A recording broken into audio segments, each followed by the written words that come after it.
Multi state cooperative society act 2002 के अनुसार सहारा समूह की सहकारी समितियों का गठन किया गया। आखिर इसकी सच्चाई क्या है? Multi state cooperative society act 2002,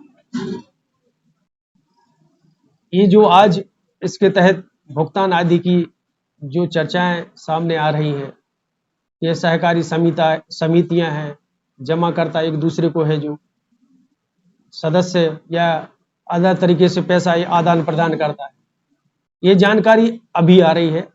जबकि हजारों करोड़ रुपया, 86,000 करोड़ से ज्यादा कंपनी के पास रॉयल्टी देने को है, जो ब्याज समेत लगभग 2 लाख करोड़ के आसपास होगी। आज इस एक्ट को समझाया जा रहा है। सहारा इंडिया में जो फील्ड वर्कर हैं, 90% 10वीं से नीचे पड़े हुए हैं, जिन्हें कानून, नियम, एक्ट आदि की जानकारी नहीं है। वह यह जानते हैं कि भारत सरकार ने सहारा इंडिया को लाइसेंस दिया है और सहारा की इंडिया की जो स्कीमें हैं उसमें काम करती है और समय आने पर पैसा मिल जाता है। आज इस रूल्स को बताते हुए समझाया जा रहा है। यदि हम इस एक्ट को भी माने तो यह एक्ट भी छोटा एक्ट नहीं है, यह बैंक की तरह ही एक प्रकार से एक्ट बोला जा सकता है। जिस प्रकार बैंकों में पैसा आपका सुरक्षित है, उसके तहत इसमें भी बाध्यता बनती है। इसी बाध्यता को माननीय हाई कोर्ट जबलपुर द्वारा एक्सेप्ट किया गया था और आदेश दिया गया था। आज इन एक्टों की आड़ में चाहे जमाकर्ता हो, चाहे मतलब फील्ड वर्कर हो, सभी को है जो परेशान होना पड़ रहा है। संस्था पर विश्वास किया, संस्था का निवेदन किया और संस्था का वर्षों से फंड की मांग कर रहे हैं, लेकिन 1 रुपए भी संस्था की ओर से फंड नहीं दिया गया। शासन प्रशासन नेता लोग बदलते रहे, उसका परिणाम ये हुआ कि कंपनी द्वारा वॉलेट सिस्टम भी चालू किया गया। दिया तो नहीं, और ज्यादा है जो सख्ती की गई, और 100 रुपये हुआ और 25% पहले दो, तब 75 रुपये का पेमेंट होगा। कार्यकर्ता जान चुका था कि आगे चल के अब भविष्य नहीं, इसको छोड़ना ही उचित होगा। वॉलेट जब से कंपनी ने चालू किया, तब से 90% कार्यकर्ताओं ने काम छोड़ दिया और कंपनी ने धीरे धीरे ब्रांचें भी बंद हो गई। अब प्रश्न उठता है कि आखिर पैसा मिलेगा कैसे, और 86,000 करोड़ रुपया गया तो गया कैसे।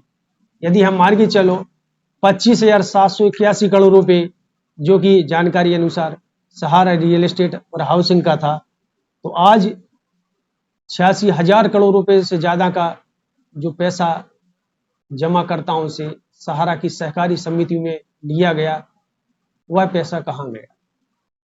मैंने इसकी जांच की और जांच के आधार पर मैंने इस पर बहुत मंथन किया कि आखिर पैसा गया कहां।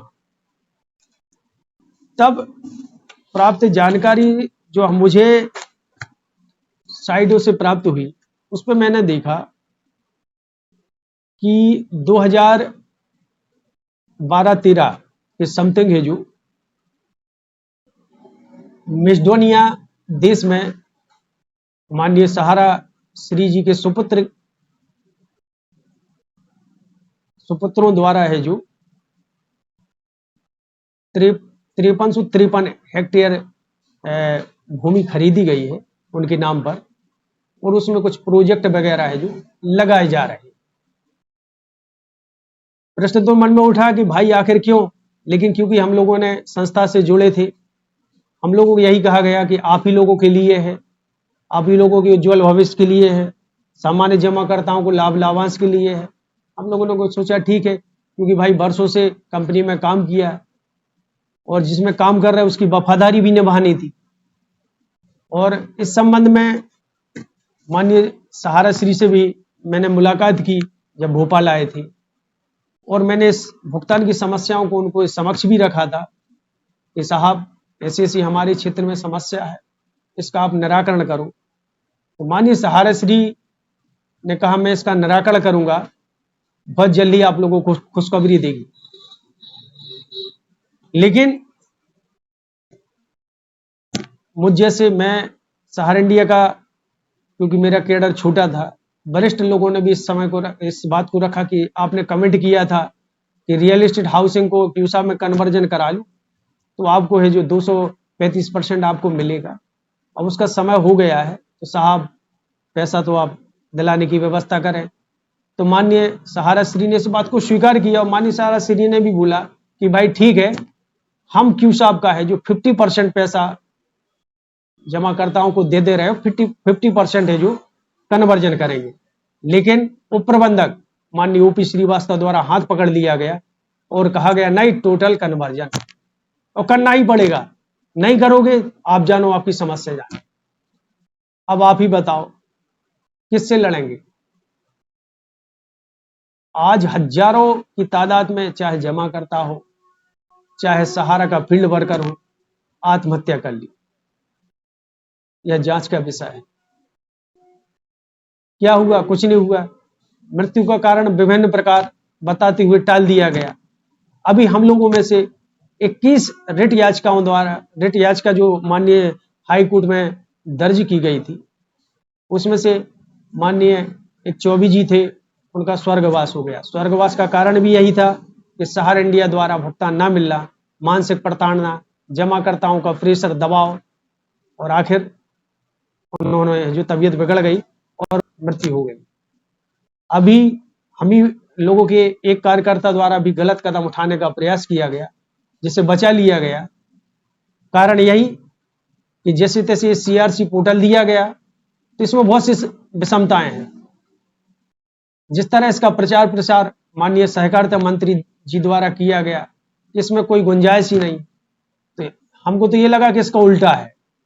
मैं ये नहीं कहता क्योंकि मतलब है जो कहना चाहिए, वक्तव्य पर उंगली उठाता हूं, लेकिन ये सोचने की बात है कि आप ही बताओ, कोई जमाकर्ता का पंजीकरण नहीं हो रहा है, कोई लॉगिन नहीं हो पा रहा है, और कोई लॉगिन हो जाता है तो उसका मोबाइल वो आधार ऑलरेडी रजिस्टर्ड बताता है पहले से उपयोग किया गया है, जबकि जमाकर्ता अंगूठा छाप उसका कहीं कोई उपयोग नहीं हुआ। और यदि कभी वो दावा है तो आधार कार्ड से सीखने, और जबकि वह यह है कि आधार ना सब कुछ प्रमाणित है। मैंने स्वयं चेक किया है, मैं ये जो बात बोल रहा हूँ वो प्रमाणित, मेरे पास 90% साक्ष्य, और ये माननीय हाई कोर्ट के समक्ष रखा है, और ये जो भी बात कह रहा हूं वह प्रमाणित साक्ष्य के हिसाब से ही आपके समक्ष रख रहा हूं। ऐसा नहीं है, सम्मानित निवेशकर्ताओं के जिन्होंने सहारा में पैसा हम लोगों के माध्यम से जमा किया है, हम लोग उनका पैसा ब्याज सहित दिलाने हेतु मानेंगे, क्योंकि ब्याज जब तक उनका, क्योंकि हम लोगों ने कमिट किया था कि ब्याज सहित मिलेगा। और माननीय सहारा श्री द्वारा विगत 2 बार कहना चाहिए सोशल मीडिया हो या न्यूज चैनलों के माध्यम से कहा जाता रहा है कि हम एक दिन का आपका ब्याज दे रहे हैं। न्यायालय द्वारा प्रतिबंध लगा हुआ है और हम आपका ब्याज है जो एक दिन का सम्मानित निवेशकर्ताओं का दे रहे हैं, इसलिए धैर्य शांति रखें। और आखिर में क्या होता है कि 10,000 रुपये, फिर 20,000 रुपये, फिर 30,000 रुपये, फिर उनके वक्तव्य से लगा कि इसमें तो कब तक मिलेगा ये पूरा पैसा, ये है, कह नहीं सकते। तो फिर प्रश्न उठता है कि आखिर जाएं तो जाएं कहां, किससे न्याय की अपेक्षा रखें? यह एक प्रश्न है। हम लोगों ने हर संभव प्रयास कर रहे हैं कि सम्मानित जमाकर्ताओं का, चाहे क्यूसाब में हो, चाहे सहारा की सहकारी समितियों में हो या सहारा कॉमर्शियल में हो, सभी का पैसा ब्याज सहित, जैसा कि सम्मानित जमाकर्ताओं से हम लोगों ने वचन दिया था, उसको पूरा करें। जरूरत पड़ी तो हम लोग इस मामले को सर्वोच्च न्यायालय में भी जाएंगे। ये ऐसा नहीं है, ये पॉइंट है जो उल्टा सीधा गुमराह कर रहे हैं। मेरे पास इसके प्रमाणित साक्ष्य है। कम एडवाइस की हमने है जो भुगतान लिया, उसकी फोटोकॉपी है, प्रमाणित प्रति है। मैंने ये हाई कोर्ट में भी संलग्न की है, ऐसा नहीं है। ब्याज समेत कंपनी ने दिया है, जो चेक भी दिए हैं, भले हम लोगों से कलेक्शन करा के उन्होंने सम्मानित निवेशकर्ताओं का भुगतान किया है। कंपनी ने तो नहीं दिया, लेकिन मजबूरी, भाई ब्लैकमेल हो रहे थे, क्या करें, किससे अपेक्षा करें, कोई सुनने वाला नहीं। और मजबूरी आदमी को, इंसान को सब करा देती है। उसी तरह हम लोगों ने मजबूरी में आके मार्केट से ब्याज पर उठाकर किस तरह पैसा दिया है निवेशकर्ता, 25% कंपनी को भी दिया है। और आप लोग कहते हैं कि भाई बहुत से जमा के आपने कम कमीशन लिया है, तो आपको बता दें कि हम लोगों का बहुत सा कमीशन है जो आज तक ही जो प्राप्त नहीं हुआ, और जितना कमीशन नहीं लिया ना उसका कई गुना इंटरेस्ट चुका रहे। आपको सभी को पता है कि हाई कोर्ट जाने में कितना खर्च लगता है, चाहे सिविल कोर्ट हो, डिस्ट्रिक्ट कोर्ट हो, या हाई कोर्ट हो, या सुप्रीम कोर्ट हो। ये हम लोगों ने किसी जमाकर्ता से 1 रुपये नहीं लिए, प्रयास किया, सभी लोगों ने 21 जनों ने पैसा एकत्रित किया, और आपके जितना आपसे कमीशन प्राप्त नहीं किया उतना हम लोग केसों में लगा चुके हैं।